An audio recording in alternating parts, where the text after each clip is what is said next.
এই ফোনের দাম 16,999 টাকা, 17,000 টাকা ডিভাইস, তবে 5G ফোন। ফোনটা হচ্ছে এই যে এরকম দেখতে। হ্যাঁ, ফোনের রিয়ার প্যানেলটা দেখতে কিন্তু একটা 5G ব্যাপার আছে। ফোন দেখে অনেকই বোঝা যায় 5G ফোন। বাট হ্যাঁ, ফোনটা হাতে নিয়ে দারুণ লাগছে। এই স্মার্টফোনটা হলো গিয়ে টেকনোর স্মার্টফোন স্পার্ক 40 5G।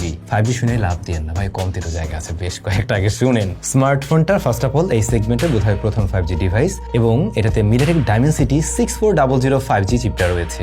6400। তো যারা কিনা 5G স্মার্টফোন কেনার চিন্তা ভাবনা করছিলেন একদমই অ্যাফোর্ডেবল প্রাইসে, এটা সেরকম জায়গায় চলে এসছে। সে সাথে আরো কয়েকটা ব্যাপার দেওয়া হয়েছে যেগুলো আসলে বাংলাদেশে ডে বাই ডে এখন দরকার হবে, সেদিকে নজর দেওয়ার জন্য থ্যাঙ্কস। যেমন NFC রয়েছে, IR ব্লাস্টার সেন্সর আছে, AI এর ফিচার্সগুলো কিন্তু এতে পেয়ে যাবেন আপনারা। তাছাড়া ওদের যে ফ্রি লিঙ্ক কল দেওয়ার যে ব্যবস্থা, ওটাও এখানে রয়েছে। আর 50 মেগাপিক্সেলের মেইন ক্যামেরার পাশাপাশি রয়েছে 5 মেগাপিক্সেলের front facing camera. Front facing ক্যামেরাটাই কমতে, আমি একটু আগে বলছিলাম যে এখানে একটু বড় করতে পারতো ফ্রন্ট ফেসিং ক্যামেরাটা।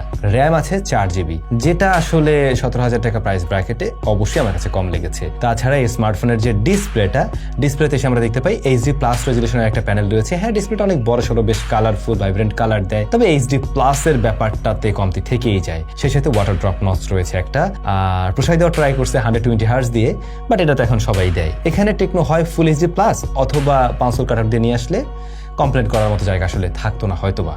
বাংলাদেশ মার্কেটে আপনারা পেয়ে যাচ্ছেন 4 128GB ভ্যারিয়েন্ট, তবে আরও 4GB ভার্চুয়াল র্যাম ব্যবহার করা যাবে এই ডিভাইসে। খুব শীঘ্রই এই ফোনটার একটা ফুল রিভিউ আসবে। আপনারা কোন কোন বিষয়গুলোতে গুরুত্ব দিতে বলেন অবশ্যই কমেন্ট করে জানাতে পারেন। আমরা ফুল রিভিউতে বাকি বিষয় নিয়ে কথা বলছি, কেমন?